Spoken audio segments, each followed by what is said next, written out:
If you've ever gone on a diet, lost weight, and then gained the weight back again, this video is for you. Here's the news. The diet isn't the solution. We keep looking for the magic bullet that's going to fix us. We want to lose weight and food cravings without feeling deprived. And we're looking for the magic diet that will fix it. This week, it's low carb.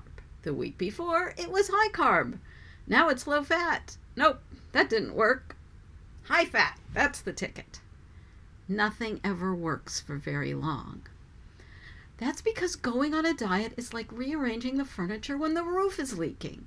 It's a temporary fix that might keep you from getting wet for a little while, but it doesn't address the fundamental problem. Your relationship with food is the leaky roof. And as a society, I'd venture to say most of the planet to some degree has a distorted relationship to food. And we in the English-speaking world have it big time. Before you change the way you eat, you need to change your fundamental relationship with food. And in order to do that, you need to know what that relationship is to begin with. Which is why I believe that mindful eating is absolutely essential if you want to lose weight and keep it off. Most of us live our lives on autopilot. I mean, even someone like me, who's had a mindfulness practice for nearly 40 years, is often just aware enough to know I haven't been paying attention. It's like I'm aware enough to know I'm not aware. So, pragmatically, how does mindfulness work when it comes to overeating? It means learning to eat with intention and attention. Even when you're standing in the kitchen at 2 o'clock in the morning eating ice cream out of the container. Especially when you're standing in the kitchen at 2 o'clock in the morning eating ice cream out of a container. It's easy to pay attention when things are pleasant. You're sitting down to your healthy meal, you eat it mindfully, and then you can pat yourself on the back for doing so well. There's no problem being mindful.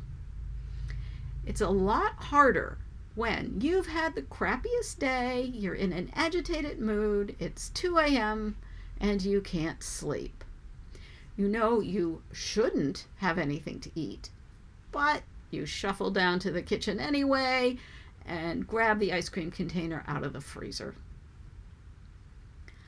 What might happen if instead of mindlessly shoving that ice cream into your mouth, you actually paid attention to what was going on?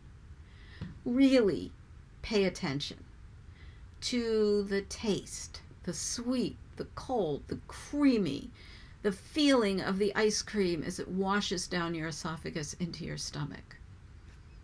But it's also important to pay attention to your thoughts.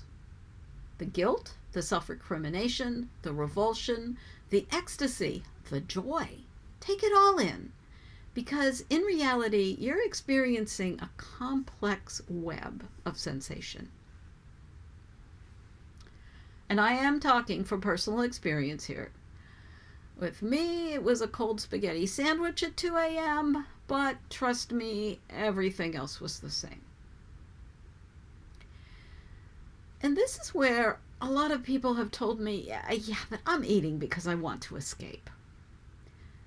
And that's precisely the question I suggest you ask yourself, especially when you're overeating. What do you want from the food?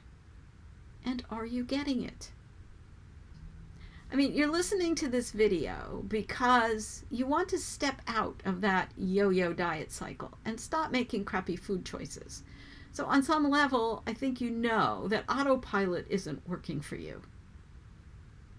The other question I often get is, what?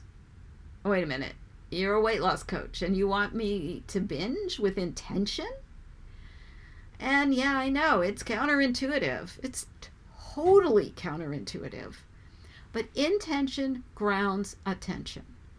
You can't be fully present to anything you're doing unless you're doing it intentionally. If you want to make a change, you need to know where you are, and the first step is eating whatever, either healthy or otherwise, intentionally and mindfully. Note I said this is the first step, not the only step. And I hope you'll consider joining me on this journey.